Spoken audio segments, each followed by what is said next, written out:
On est ravis d'être là aujourd'hui pour vous parler de la transformation digitale et comment est-ce qu'elle peut accompagner les entreprises et les industries agroalimentaires et de la restauration. Bonjour à tous, Nicolas Pérez, je suis cofondateur du food truck The Rolling Canteen, qui est le premier food truck de burger ouvert à Lyon. Nous sommes installés dans la ville depuis 2013. Nous avons donc notamment eu un recours au digital et aux réseaux sociaux assez important, aussi bien dans la phase de lancement qu'aujourd'hui au quotidien pour accompagner notre activité. Je représente Allo Resto qui a été fondé en 98 et voilà, les réseaux sociaux font partie inhérente de notre travail de chaque jour. Un peu plus de 60 000 abonnés sur Facebook et plus de 16 000 followers sur Twitter, mais on en parlera un petit peu plus tard. J'interviens ici en qualité de directeur commercial pour le site lafourchette.com.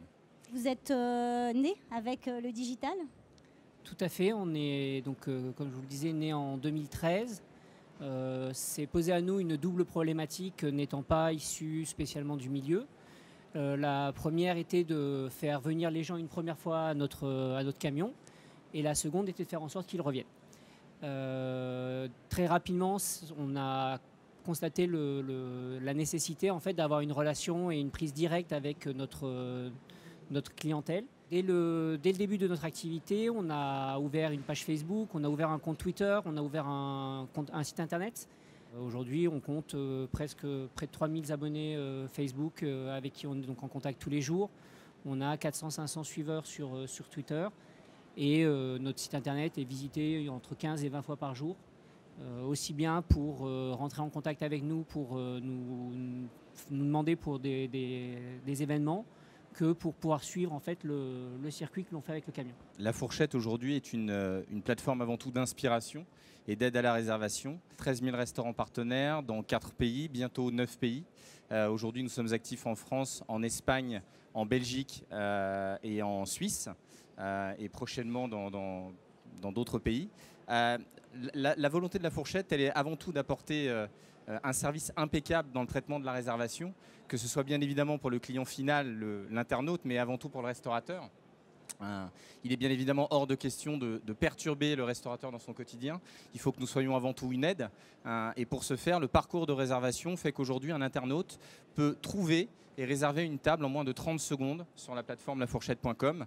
Et effectivement, cette réservation va tomber automatiquement chez notre partenaire restaurateur, avec lequel nous entretenons par ailleurs des relations commerciales au quotidien, de manière à, j'allais dire l'éduquer, c'est peut-être un bien grand mot, mais en tout cas l'aider à découvrir ce que c'est que le digital et comment le digital intervient de plus en plus aujourd'hui dans son quotidien. Allo Resto, c'est près de 3000 partenaires en France avec des restaurants, comme le précisiez, qui n'ont pas toujours les mécaniques du digital. Et on est sur ce créneau sur le même axe. C'est comment un restaurant qui voit ces nouvelles technologies venir un peu perturber son quotidien dans son appréhension, comment il va pouvoir performer.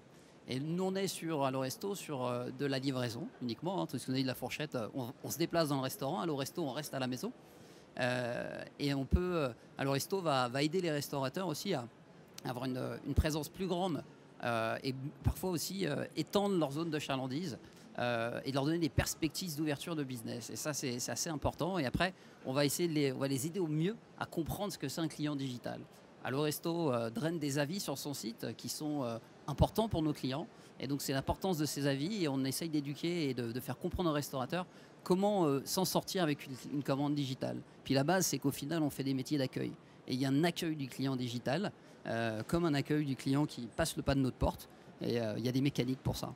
Donc vous dites anonymement que les réseaux sociaux, le digital, que ce soit via des plateformes, que ce soit animé par soi-même, apportent finalement de nouveaux clients, aident à se développer. Mais concrètement, forcément, si d'un côté vous les accompagnez, qu'est-ce que ça a comme conséquence aussi chez le restaurateur, que ce soit en termes de contraintes, que ce soit en termes de coûts? Pourquoi est-ce qu'un restaurateur aurait intérêt à passer par des plateformes B2B ou à passer du temps, parce que malgré tout, 1 heure de votre temps, c'est un investissement, sur ces réseaux ou sur le digital? Effectivement, la notion sociale rentre de plus en plus dans le cadre de la stratégie. Un très bon exemple, je vous assure que oui, je l'ai fait exprès. On commence à sortir des guides qui sont édités. Là, vous avez par exemple le guide spécial brunch, le guide des meilleures terrasses, qui est rédigé par notre communauté. Ce sont nos internautes qui plébiscitent et qui mettent en avant le fait de dire voilà, nous souhaitons avoir tel ou tel établissement mis en avant. nous, on prône la transparence absolue de manière à ce que et le client et l'internaute s'y retrouvent. Pourquoi ? Parce que, in fine, on est sur une chaîne réelle de relations commerciales. L'internaute a vécu son expérience, elle a été bonne, il désire le faire savoir et donc il est très important de le mettre en avant. Donc chez La Fourchette aujourd'hui, on va réellement chercher à remercier, et d'ailleurs c'est un très bon exemple de mise en avant, on remercie notre communauté en les mettant clairement en avant.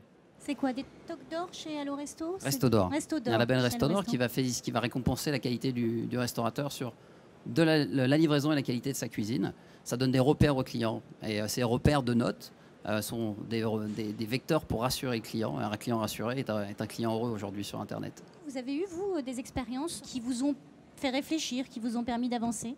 On a ouvert un jeudi après-midi pour notre premier jour d'ouverture, un 14 mars 2013. Pour ceux qui vivent à Lyon, ce jour-là, il neigeait. On a dû faire 4 burgers, dont 3 à la famille. On s'est posé beaucoup de questions et on s'est demandé où est-ce qu'on allait. Et on est arrivé le mardi suivant sur un nouvel emplacement. Et entre-temps, avait été paru dans My Little Lyon donc un article sur notre camion. Et on a fait, à midi et quart, on n'avait plus rien à servir. Et on aurait pu servir pratiquement 3 fois les quantités qu'on avait prévu de faire ce jour-là. Du coup, de la frustration, des gens pas contents? Non, parce que non, au contraire, ça génère de l'envie, ça génère le fait que les gens reviennent la semaine d'après. Mais on voit pour le coup assez rapidement des retours assez positifs. La conclusion, c'est que soit vous avez envie, vous avez la sensibilité d'y aller vous-même sur le digital, parce que finalement, la question ne s'est pas tellement posée. Vous avez tous répondu qu'il faut y être, que ça peut permettre à la fois d'être plus en proximité avec ses clients et à la fois aller rechercher de nouveaux clients.